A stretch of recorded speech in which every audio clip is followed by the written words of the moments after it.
আমরা বাংলাদেশ জাতীয় পার্টি গাইবান্ধা ৫ আসনের ফুলছড়ি উপজেলা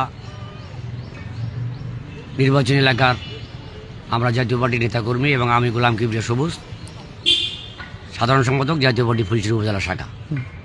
আমরা আমাদের শ্রদ্ধেয় জাতীয় পার্টি মনোনীত গাইবান্ধা ৫ আসনে ব্যারিস্টার শামীম হায়দার পাটোয়ারি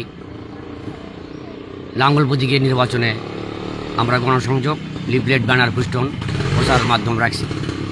এক পর্যায়ে গত 3 দিন আগে আমরা যখন সমস্ত এলাকায় আমাদের নির্বাচনী পোস্টার, ব্যানার, বিলবোর্ড, ফিস্টন লাগানো হয়েছে, আমরা দলমত নির্বিশেষে আমরা যারা বিভিন্ন এলাকায় আমরা গণসংযোগ করতেছি, নির্বাচনী পথসভা করতেছি।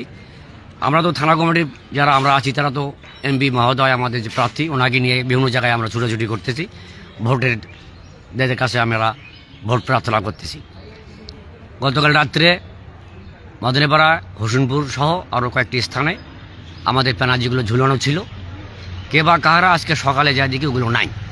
এর প্রেক্ষাপটে মদনেপাড়া একটু উত্তেজিত অবস্থান বিরাজ করে। দলীয় লোকজন এখানে ক্ষোভ প্রকাশ করে।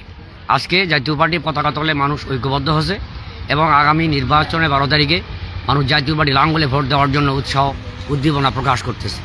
এমতো অবস্থায় কে বা কাহারা রাজনৈতিক প্রতিহিংসা করে তারা আমাদের এই সমস্ত নির্বাচনী ব্যানার, নির্বাচনী লিফলেট তারা ছিঁড়ে ফেলতেছে বা সরাই ফেলতেছে।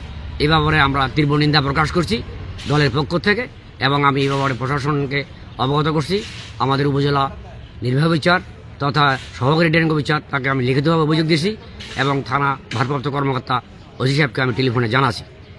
এখন আইনি প্রক্রিয়ায় নির্বাচনী যারা লঙ্ঘন করবে তাদেরকে আইনের আওতা কীভাবে আনবে, দোষী সাব্যস্ত কীভাবে করবে, এটা আইনের ব্যাপার। আশ্বস্ত করলো যে আমাদের এই ব্যাপারে আমি ওসি সাহেবের সাথে কথা বলে রাতের যে আপনার যে আমাদের মোবাইল টিম তাদের আছে, পুলিশ প্রশাসন বা র্যাব বা বিজেপি যারা আছে তাদেরকে অবগত করবে, সেনাবাহিনীকে অবগত করবে, যাতে এরপরে করে এরকম ঘটনা না ঘটে। আমাকে এরকম আশ্বস্ত করবে।